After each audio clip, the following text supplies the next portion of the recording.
Lindsay here, the Frugal Crafter. Today I have something fun to share with you. Our sponsor, Rubber Stamp Tapestry, has just come out with a bunch of new stamp sets. And you probably know them as the peg stamp people because you can find them online at pegstamps.com. And those stamps are so versatile, but the only drawback is that they're tiny and sometimes you run out of ideas making wreaths and borders and whatnot. And this will give you a lot of different ideas. And by the way, if you are looking to order from Rubber Stamp Tapestry, they have a coupon right now. If you use the coupon code SCENE, you can save 20% off your order of $10 or more mounted stamps through September 11th, 2016. I'm not sure if these are included because these are unmounted, but I will find out and I will put it in the video description. So you can check that, as well as links to everything that I'm showing you here today. So I want to show you these sets. We have this one that's a cute window box. They even have some little flowers with them, so you kind of have some stems and you have like a place to kind of start building from. And I'm going to demonstrate these and show you exactly how to do it. Beautiful milk can and watering bucket. Also a little sprig of vines there, which would be really good trailing over the window box. And the thing I really like is that it's open enough here that you can stamp on it and not have to mask too much, which I think is really wonderful. You could even cut out the windows and have a little opening, make yourself a window card that like opens up, which would be really cute. This set called Sunny Day, that one was called Cottage Containers. This one called Sunny Day has a really fun old bathtub that you could plant all kinds of flowers in. It comes with some little pansies and sunflowers and this almost like daisy-like flower. You've got a basket, again, with the open area for stamping, so it really takes the guesswork out. A big sunflower and some rain boots, which are cute, very country. Here we have the strawberry pot, like we drew together a few weeks ago in that tutorial. A smaller window box, an iris, tulip, the word hello, which will be really handy on your cards, and a bicycle, which I really like that, because you could fill the basket with flowers. And then here you've got lots of containers. This is called Lots of Pots. And there are teacups, urns, plant pots, tea kettle, and another different kind of bicycle, just a more stylized bicycle. So it's two different styles there. I honestly think I like the more country bicycle on that one. They're both cute though. Then we have a bunch of window boxes, and those again would be really fun to do a bunch of cards up with. Again, another one with a strawberry pot. This one has an old-fashioned wheelbarrow, a birdhouse, a bigger urn, kind of like almost a celestial design there, and a couple little birds there to add to your scene, which is really cute. And we have another one with a more squat strawberry pot, a traditional plant pot, a different type of bike kind of pointing towards us, and I love this wagon because I have 3 kids and they're all very close in age. They're less than 2 years apart, all 3 of them. Well, I do have a set of twins there, and I remember pulling them around in these radio flyer wagons, so I think that's really cute. And then this is the one we're going to use today. This is called Summer on the Farm, and I love it because you have a couple mason jars. I have a little mason jar stamp addiction, if you haven't noticed.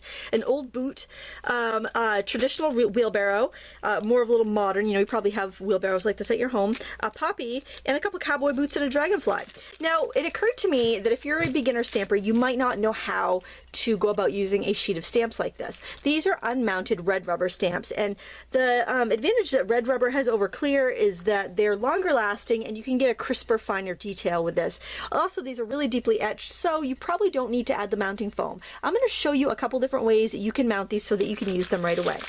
So the first thing I'm going to show you is using a product called Easy Mount. This is a sticky backed foam. One side's really sticky and one side has cling on it so it will stick to your acrylic blocks. Okay? So what you can do if you have a whole sheet like this is you can just set that right on the sticky side. And that's what I'm going to do here. And if I see that there's like a border where there's nothing on there, I can let that overlap a little bit.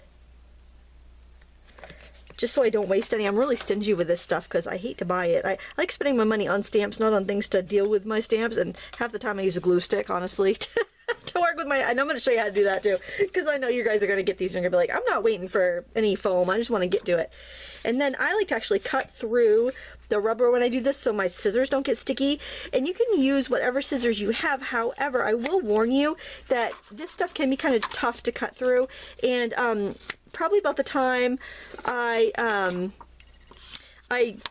mounted probably 3 sets, I asked for a pair of these KAI scissors for my birthday, and they cut through this so much easier. So I would recommend, if you're really serious about using unmounted stamps, like if you go to stamp shows, a lot of times your stamps come like this.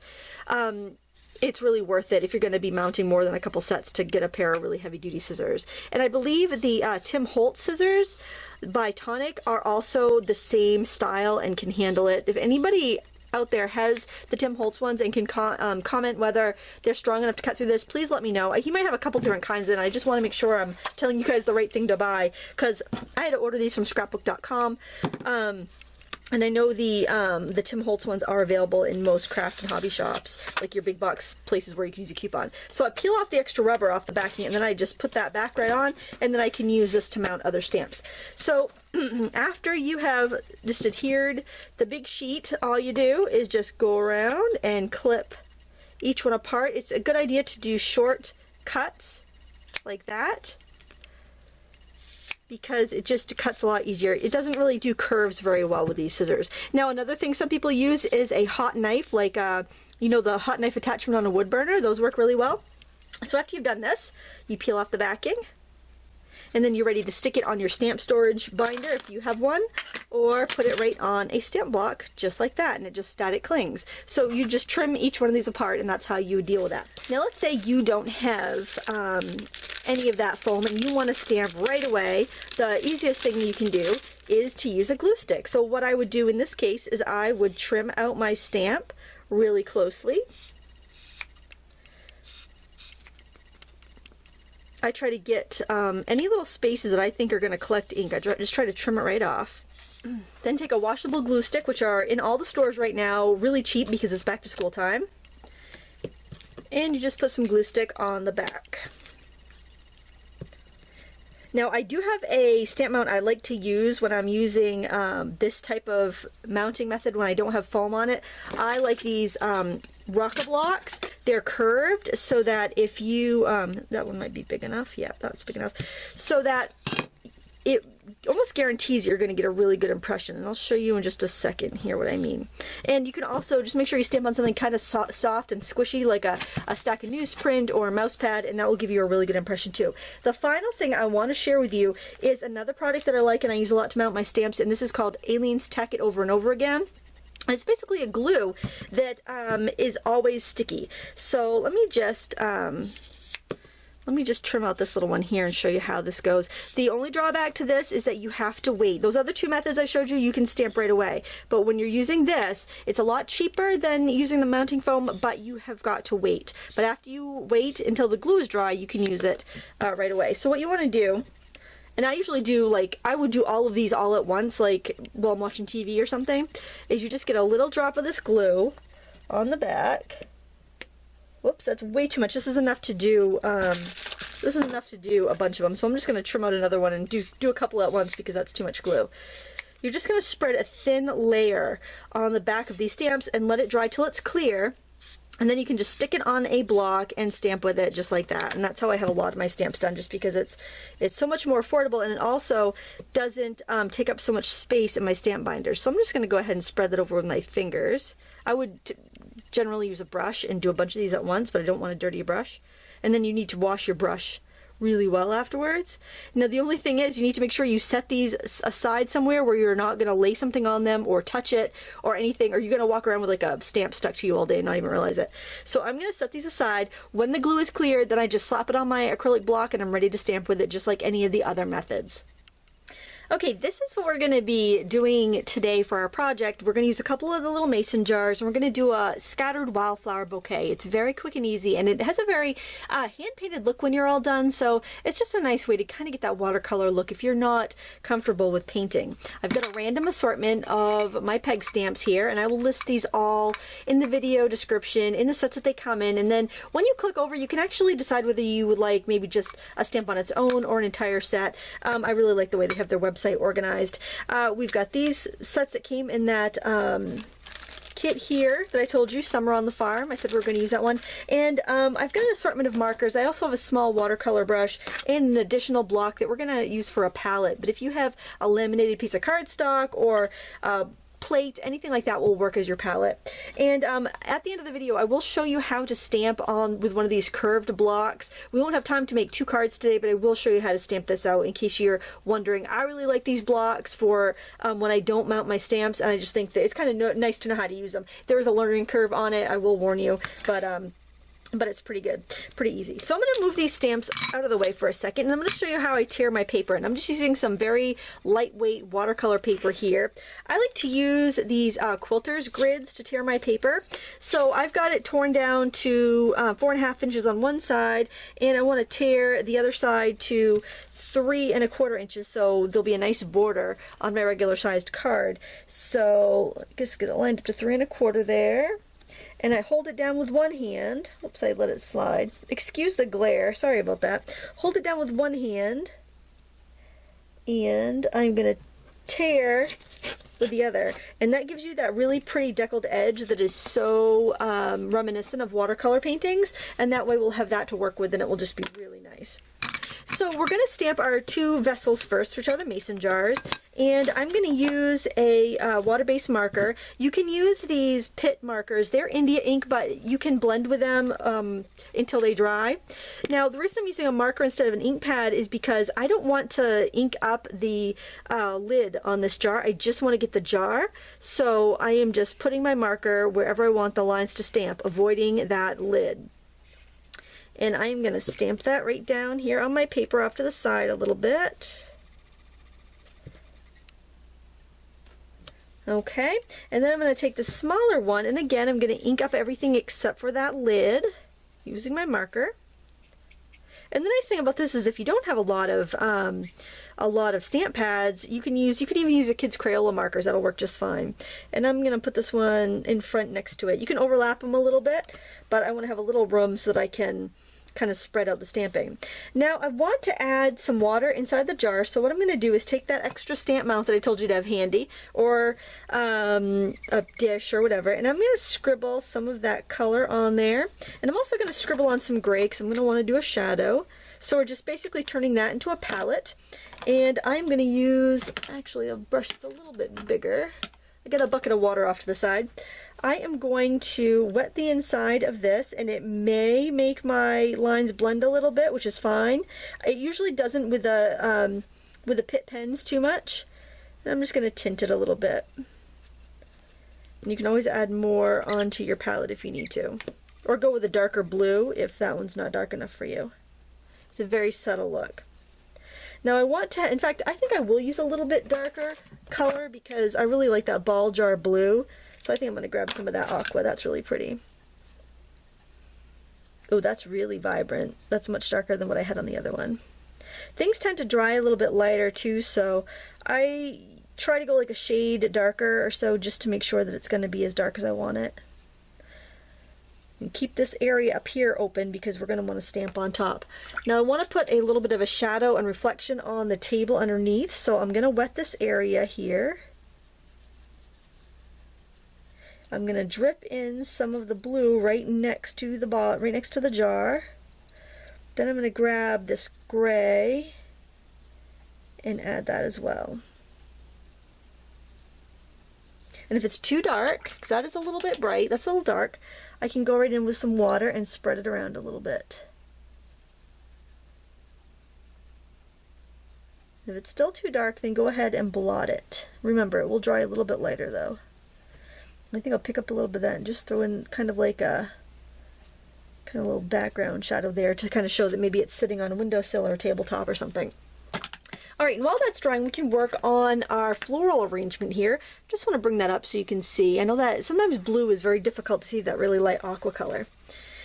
And we are going to use a variety of different stamps. Let's use this one here. This is the one that came with the that little set. It's a beautiful poppy. So I'm just inking up the stem in my green, and I'm going to do the flower in a combination of yellow and red, and I can scribble a little bit there because I think I might want some for painting in a minute. I'll put a little bit of that red on there, and a little bit of red on my block.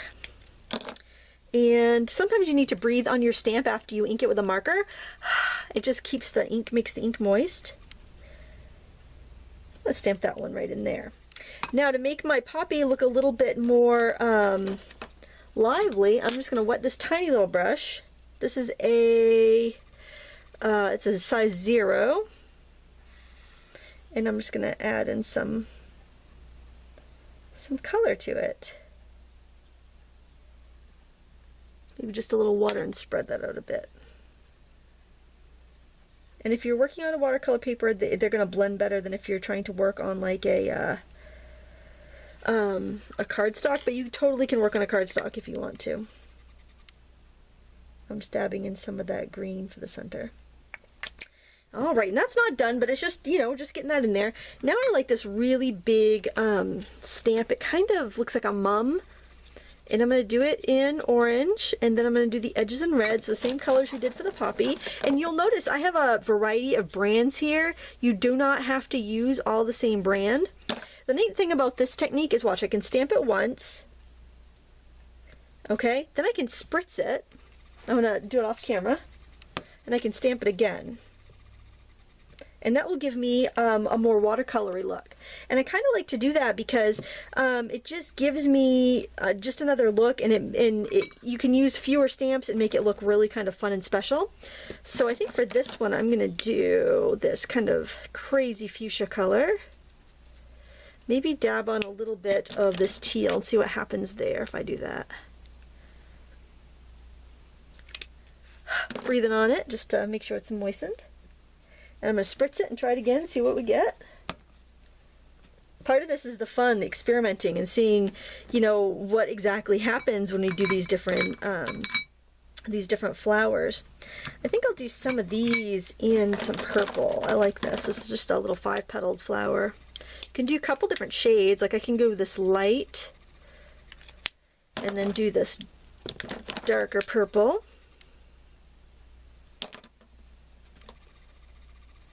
And give it a spritz. I don't know if there'll be enough on there to do another one. Yep, there is. And there's this one. I think I'll do that in that fuchsia again. I like that fuchsia. But we're building this the same way, oh that's pretty, that we would anything else with these peg stamps. Just by using the markers, it gives us a just kind of an interesting look. Now I want to go ahead and do some foliage here. So I am going to use this green, and I've got this really pretty vine. Most of the stamps I'm using are from the set Retro Sundress from pegstamps.com, and it's got a lot of really great wildflowers in it, and it really reminds me of summer. I think I'm just going to ink this every time because it's very delicate with lines, and I don't want to have any blobs. I want to put some here with my poppy there. I think I'll do a couple just kind of sticking out.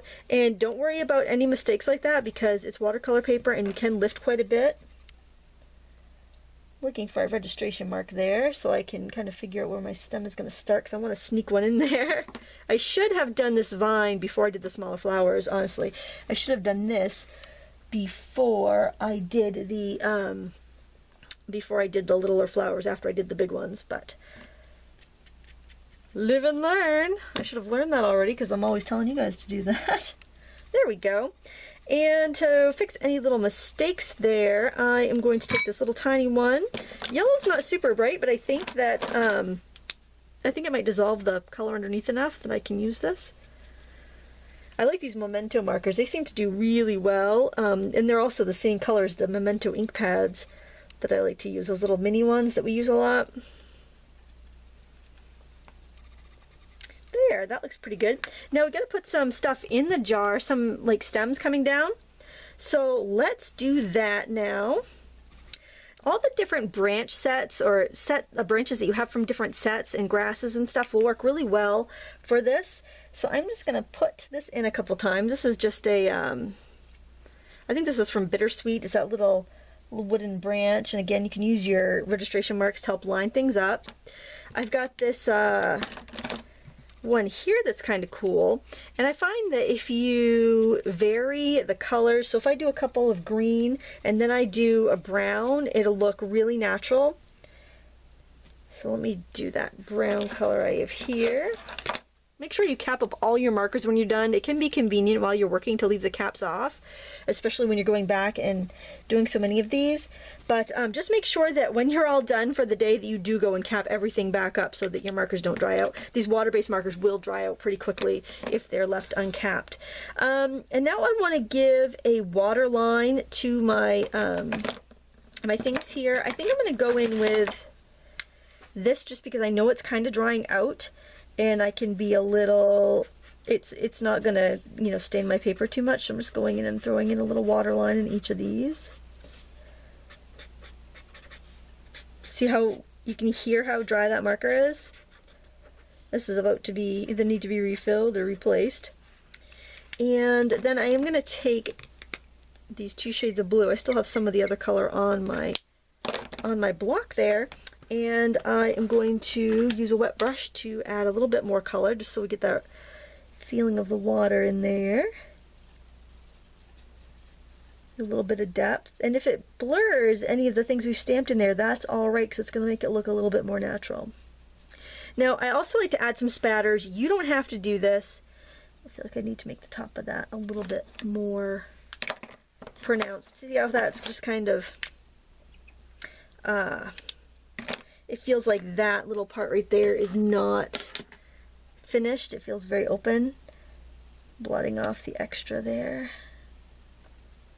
Just want to add a little bit more there up at the lid. Maybe a little bit over there too. I have a little bit too much water in here, but I don't think it's going to hurt anything. Okay, so I like to add a little bit of spattering, and a lot of times what I'll do is I'll just pick up the ink that I have left on my block, because why waste it? And then if you do have any smudges, they'll just disappear when you start flicking on water. No one's going to notice them. And I like to do a little bit of green. I do like these big brush pens. The only thing is I do find the tips fray a little bit. The same thing happens with my Spectrum aqua markers. I think it's just because it's such a large tip, in those, whatever they use to make the watercolor marker tips, they just don't, I don't know, I think they swell with the water or something. But there's that.